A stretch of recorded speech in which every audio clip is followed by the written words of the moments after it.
welcome back to the channel. Here's a nice book. It's called Digital Painting in Photoshop Industry Techniques for Beginners. So if you're just sort of getting into Photoshop, this is aimed at beginners. This is a really great book to pick up. There's a load of information there. And I say it's aimed at beginners. There's actually loads of really useful information. There's loads of stuff in here that I wasn't aware of, and I've been using it a few years. So I think it's, being marketed at beginners, but there's lots of useful stuff in there for those who've already been using it, intermediate users, if you like. It's a great reference book, and it shows you basically how to get started. It's nearly 300 pages long. It's published by 3D Total.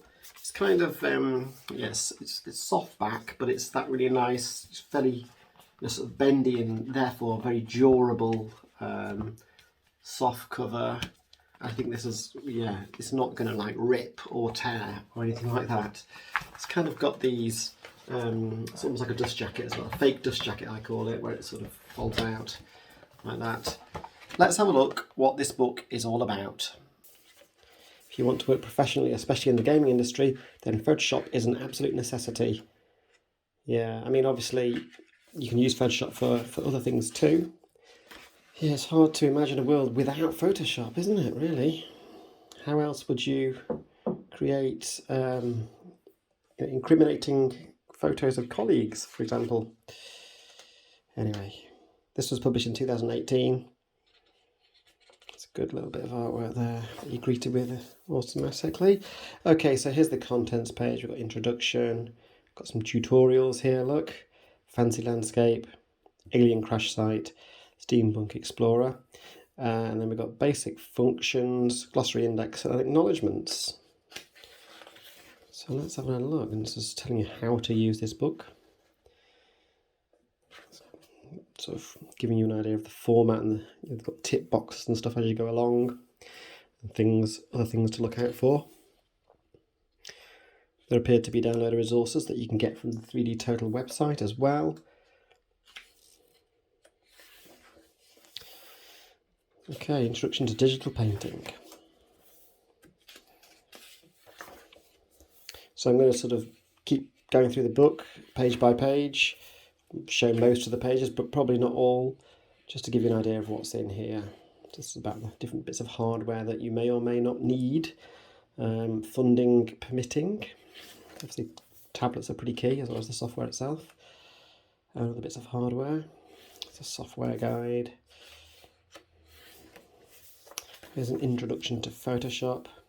So this is just talking you through the interface. As I say, it's aimed at beginners, and if you're a beginner, and this is really key information, you've got to work out exactly how you're going to be able to use all the different tools and where you find them. So this is introducing you to that. It's a whistle stop induction. Talking about layers and channels here, and different brushes, colours and swatches, etc. How to customize the workspace, make it personalized for yourself. Oh look, here's a breakdown of all the tools, an explanation of what they do. I mean, that might sound a little bit sort of like spoon feeding, but actually sometimes the icons, they just don't always mean something on their own. So it's good to have just a little description there of what they do when you're starting out. So yeah, here's some more of the basics, how to select stuff and so on. How to make adjustments. Yeah, all of the key stuff that you need to know, basically, before you start your journey, your creative journey.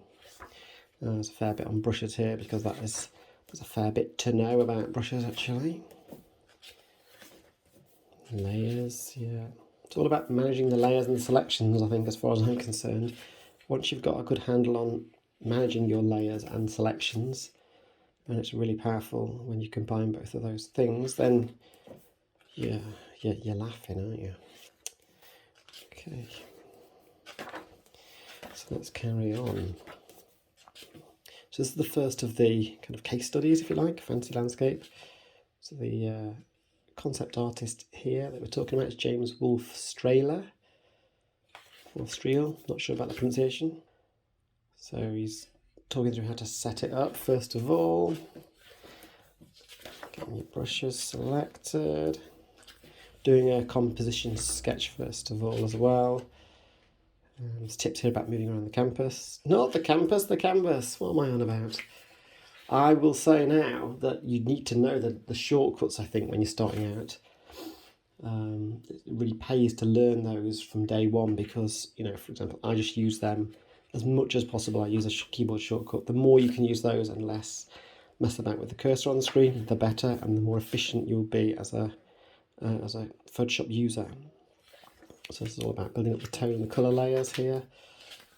Custom brushes. Yeah, you can see what's happening. Focusing on the dragon in the foreground.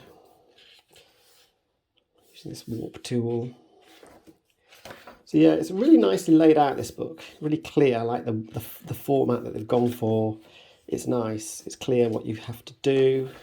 Points out the really important bits you need to bear in mind, like here. And it's beautifully laid out. It's really good quality paper, thick.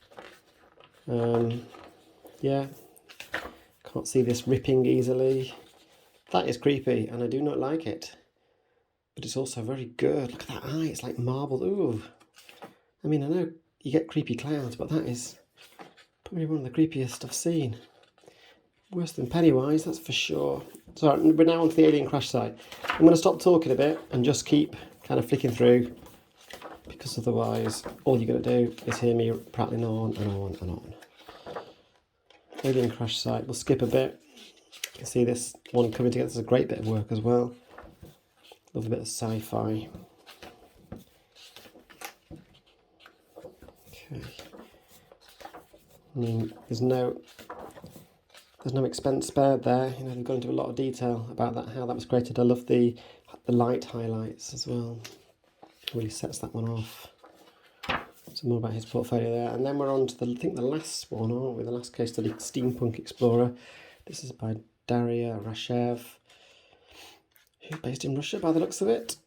Again, starting with a sketch, first of all.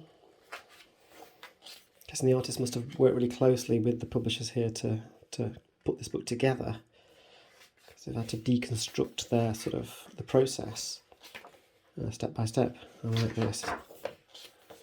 Really cool. Putting the lighting in. Yeah. A lot of time spent on the main character, rightly so. So in the foreground. That's what catches your eye. That's the focus of the piece. Painting the cabin, they're now working on that. Looks amazing, doesn't it? To go from that step to that step.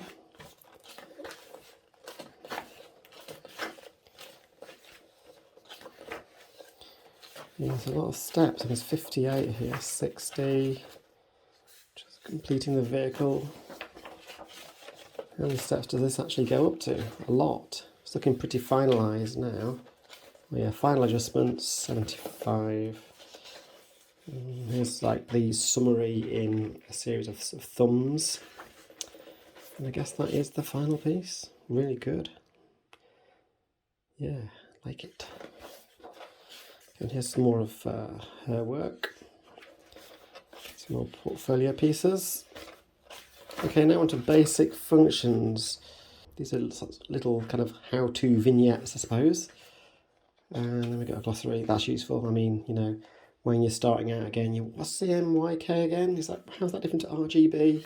You can quickly look this up in the glossary section here. A nice big index, some acknowledgements. There's another book there. And so we've come to the end. What a lovely book. As usual, it's well produced. I've come to expect that from 3D Total.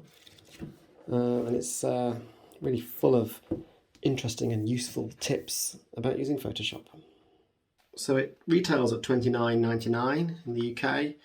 You can buy it from various places, but I recommend getting it from the 3D Total shop. That way the money goes directly to the publishers, cutting out the middleman, of course. So yeah, I hope you enjoyed watching this, and don't forget to like and subscribe if you've not done that already, and we'll see you next time.